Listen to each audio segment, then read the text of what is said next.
성부와 성자와 성령의 이름으로 말씀드립니다. 조금 순진한 친구가 공무원 시험에 합격을 했습니다. 동사무소에 이제 첫 출근을 한 날입니다. 점심시간에 다른 분들은 식사하러 가고 혼자 자리를 지키고 있는데 한 아주머니께서 들어오셔서 민원을 접수합니다. 어떻게 오셨습니까? 그랬더니 사망신고하러 왔는데요, 이렇게 대답을 했습니다. 이 친구는 처음 대하는 민원이라 너무너무 긴장해서 잘하자고 마음먹고 태연하게 응대를 합니다. 혹시 본인이세요? 이렇게 질문을 했어요. 그런데 사망신고를 하러 오신 아주머니는 조금 당황하면서 잠시 생각을 하시더니 다음과 같이 이야기를 했다래요. 본인이 직접 와야 되나요? 이렇게 대답을 했다고 합니다. 머리가 나쁘신 분들은 뭔 얘기인지 모르실 거예요. 요즘 정신없이 사는 사람들이 우리 주변에 보면 꽤 많습니다. 코로나 때문에 온 국민이 고생하는데 광화문 광장에 나가서 8.15 광복절날, 그것도 광복절날 일장기를 들고 다니는 정신 나간 사람이 없나? 또 그 사람들을 선동하는 정신 나간 목회자가 있지 않나? 그래서 교회는 또 비대면 예배를 봉헌하게 됩니다. 정말 이럴수록 예수 믿는 저와 여러분들이요, 정신 똑바로 차리고 살아야 할 줄로 믿습니다. 여러분, 공부 잘하는 학생과 못하는 학생 중에 누가 더 공부에 대한 부담감을 갖고 살아가시는지 아십니까? 공부 잘하는 학생이 부담감이 많을까요? 못하는 학생이 부담감이 많을까요? 물론 둘 다 많겠죠. 하지만 공부 잘하는 학생은 늘 놀아야지, 오늘은 좀 쉬어야지 하면서 자기를 보며 책상 앞에 그냥 자연스럽게 앉아 있어요. 그런데 못하는 학생은 공부해야지, 오늘은 꼭 숙제하고 공부해야지 하면서 나가서 농구하고 놉니다. 그러면서 항상 머릿속에는 공부에 대한 부담감을 갖고 있죠. 내가 공부해야 되는데 지금 농구하고 있네. 그러니까 농구도 제대로 못하는 겁니다. 마찬가지로 신앙이 성숙한 사람과 성숙하지 못한 사람의 차이도 바로 이와 똑같아요. 주님을 위해서 내가 살아야지 생각은 하지만 몸은 세상에 가 있습니다. 그러나 신앙이 성숙한 사람은 자연스럽게 몸이 따라가요. 생각이 육체를 지배합니다. 기도해야지 생각하면요 벌써 무릎 꿇고 있어요. 성경 봐야지, 내일부터 봐야지 이게 아니고요, 성경 봐야지 하면 성경장 넘기고 있습니다. 생각이 행동으로 이어지는 거예요. 생각이 육체를 지배하는 겁니다. 이게 실력이라래요. 다시 말해서 저와 여러분의 신앙 고백이 순종으로 나타나야 된다는 거예요. 이게 진짜 믿음입니다. 고백은 누구나가 다 할 수 있겠죠. 그러나 그것이 삶으로 연결되지 않는 고백은 진짜 믿음이 아닙니다. 오늘 우리가 읽은 본문은 이렇게 시작합니다. 그때부터 이래요. 이 마태복음 안에는요, 그때부터, 이때부터 똑같은 용어인데 이 용어가 2번 나옵니다. 첫 번째는 마태복음 4장 17절에 보면 이때부터 예수께서는 전도를 시작하시며 회개하라, 하늘나라가 다가왔다 하고 말씀하셨다. 그러니까 광야의 시험 이후에 예수님이 공생애를 시작하시면서 이제 말씀하신 거예요. 이때부터, 그때부터 이렇게 시작합니다. 또 오늘 본문 마태복음 16장 21절에 보면 그때부터 예수께서는 제자들에게 자신이 반드시 예루살렘에 올라가 원로들과 대사제들과 율법학자들에게 많은 고난을 받고 그들의 손에 죽었다가 사흘 만에 다시 살아날 것임을 알려주셨다. 십자가 순환을 말씀하시는 거죠. 무슨 말씀이냐 하면 이와 같은 표현은 2번 다 극적인 전환점을 이루고 있다는 거예요. 그때부터, 즉 시험 이후에 공생에 시작하면서 그때부터가 나오고요. 베드로의 신앙 고백 이후에 순환 이야기로 대전환하면서 다시 말해서 갈릴리 사역에서 이제 예루살렘 사역으로 십자가를 향해서 이제 가는 대전환을 이루면서 그때부터 이렇게 시작합니다. 그래서 이제부터 초점은 바로 십자가입니다. 지난주에 베드로는 주님은 하나님의 아들 그리스도이십니다, 이렇게 말 한마디 믿음의 고백으로 엄청난 칭찬을 예수님한테 받았어요. 그래서 예수님께서는 너는 복 있는 사람이다 해서 그 믿음 위에, 믿음의 반석 위에 교회를 세울 것이고 또 너희에게 하늘나라의 열쇠를 주겠다, 이런 복을 받았습니다. 그런데 오늘은 말로 또 실수를 합니다. 예수님은 베드로의 신앙 고백 직후에 이제 십자가의 순환을 만해도 될 시점이라고 생각하셨어요. 왜냐하면 믿음의 고백을 들었기 때문에 십자가의 순환을 이야기합니다. 내가 예루살렘에 올라가서 십자가에 죽을 것이고 3일 만에 내가 다시 살아날 거야, 이렇게 말씀하셨어요. 그런데 베드로가 갑자기 주님의 길을 막습니다. 주님 절대로 그 길을 가시면 안 됩니다. 막아버려요. 예수님의 길을 막아요. 왜 그랬을까요? 베드로는 왜 이랬을까요? 아마 주님을 위해서 그랬을 겁니다. 스승이 죽겠다는데 잘 생각하셨습니다. 이렇게 얘기하는 제자가 어디 있겠어요? 만약 제가 죽겠다는데 여러분이 저한테 신부님 아주 훌륭한 결정이십니다, 잘 생각하셨습니다, 이러면 기분 나쁘잖아요. 또 하나 예수님에 대해서 잘못된 생각을 갖고 있는 거죠. 예수님을 정치적 메시아로 보았기 때문에 아마 반대하셨을 겁니다. 이 베드로의 반대에 대해서 예수님께서 이렇게 반응하시죠. 23절입니다. 그러나 예수께서는 베드로를 돌아다 보시고 사탄아 물러가라, 너는 나에게 장애물이다. 너는 하나님의 일을 생각하지 않고 사람의 일만을 생각하는구나 하고 꾸짖으셨다. 예수님께서 베드로를 돌아보시고 그랬어요.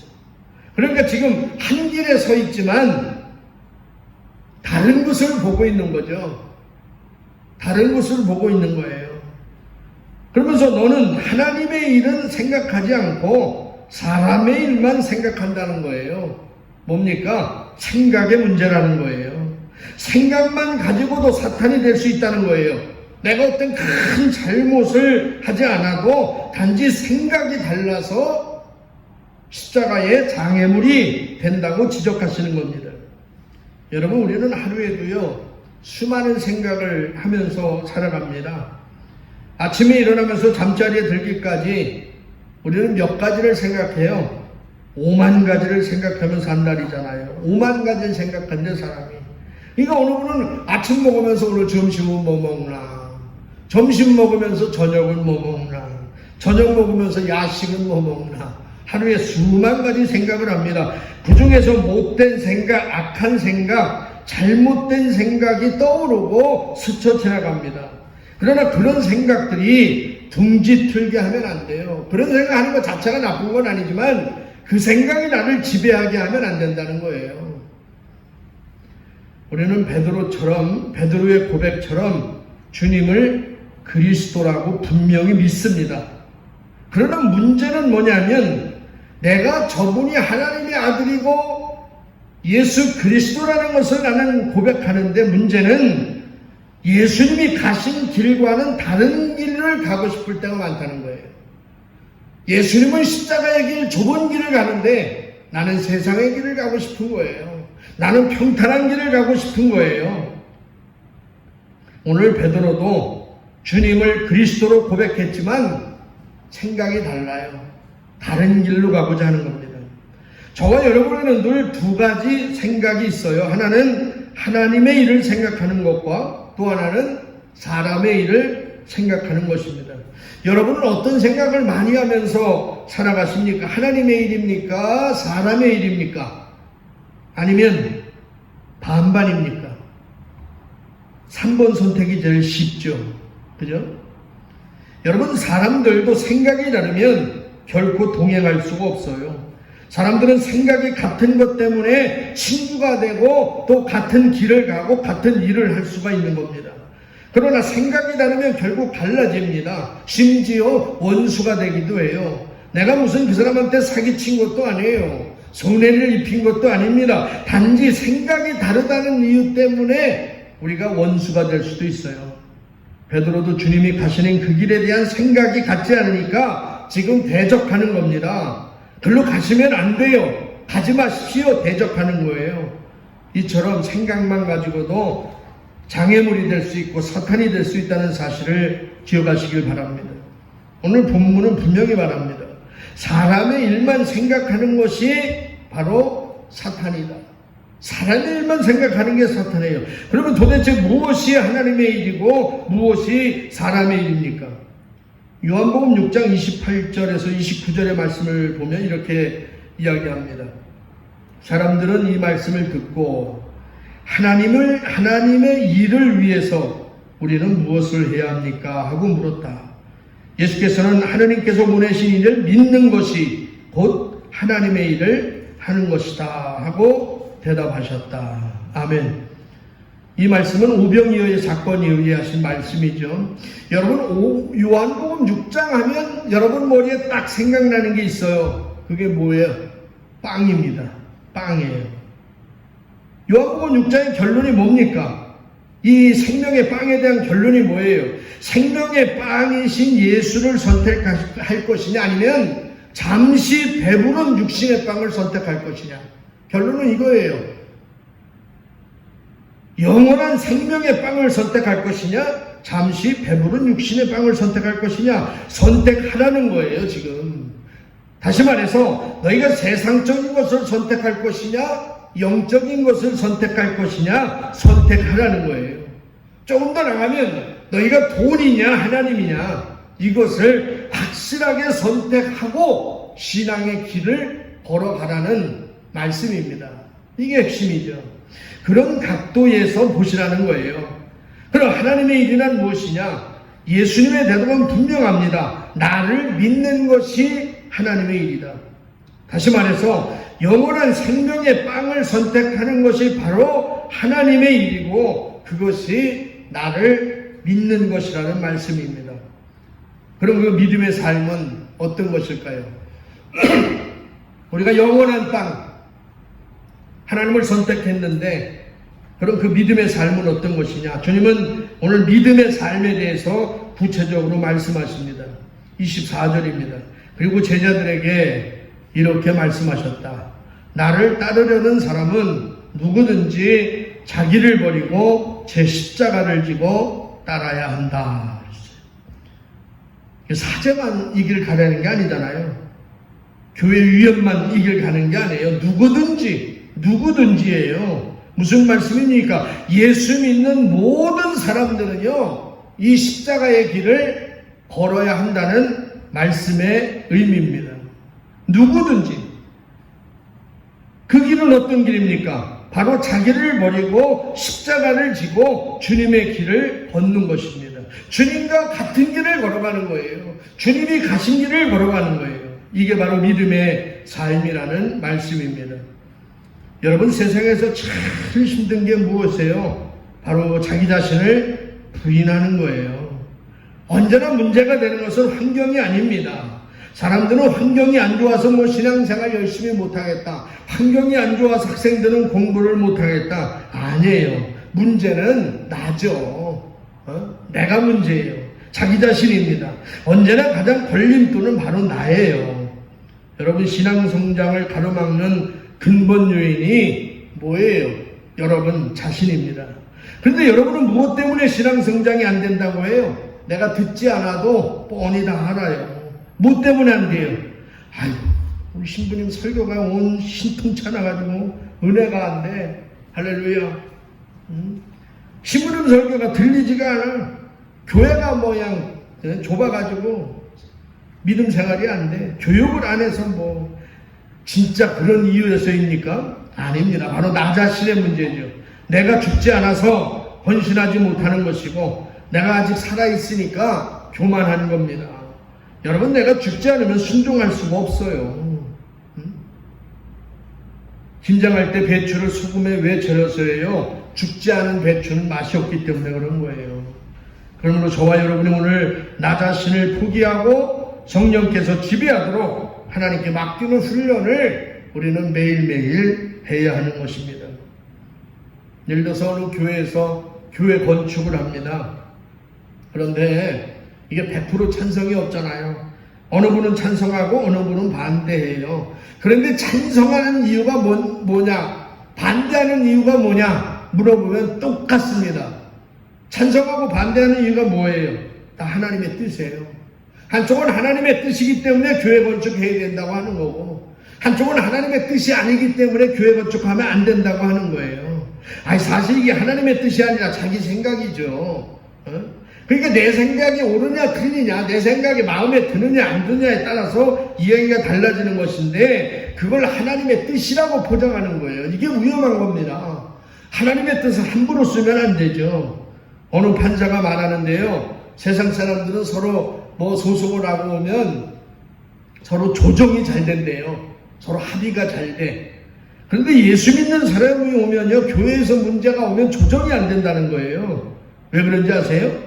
둘 다 하나님의 뜻이라고 우기기 때문에 그래요. 여러분, 내 생각에 무엇이 옳으냐, 내 생각에 무엇이 틀리냐가 중요한 것이 아니라 정말 이것이 하나님의 뜻이고 이 일이 하나님께 영광이 되느냐가 중요한 거예요. 우리가 그것을 끊임없이 묻고 들어야 되는 겁니다. 그러므로 자기를 부인하는 첫 단계는요, 내 생각, 내 판단을 내려놓는 것입니다. 그렇습니다. 자기를 버린다는 것은 자기 생각을 버리라는 거예요. 자기 생각대로 믿지 말고, 자기 생각대로 제발 예배하지 말고, 네 생각대로 신앙생활 하지 말라는 거예요. 주님의 생각을 가지고 주님과 함께 한 곳을 보며 주님을 뒤에서 따르라는 말씀입니다. 제발 내 생각만 가지고 나를 따르지 마. 베드로처럼 다른 생각을 가지고 주님을 따르지 말고 주님의 생각을 가지고 나를 따르라는 말씀인 줄로 믿습니다. 바로 이것이 십자가의 길입니다. 말씀을 정리할게요. 여러분, 예수님을 그리스도로 고백하는 것, 이것은 신앙의 출발점입니다. 당신은 하나님의 아들입니다. 당신은 그리스도인이십니다. 이 고백은요, 누구나가 다 해야 될, 우리가 고백해야 될 신앙의 출발이, 이게 완성이 아니라는 거예요. 완성이라고 생각하시면 안 됩니다. 이게 출발점이에요. 그러나 이 고백이 완성되어지는 것은 내 생각을 버리고 주님과 같은 길을 걸을 때 이루어지는 것입니다. 저와 여러분은 늘 주님과 같은 생각을 하며 십자가의 길을 걸어가서 우리 모두가 되시기를 주님의 이름으로 간절히 축원합니다. 성부와 성자와 성령의 이름으로 말씀드렸습니다.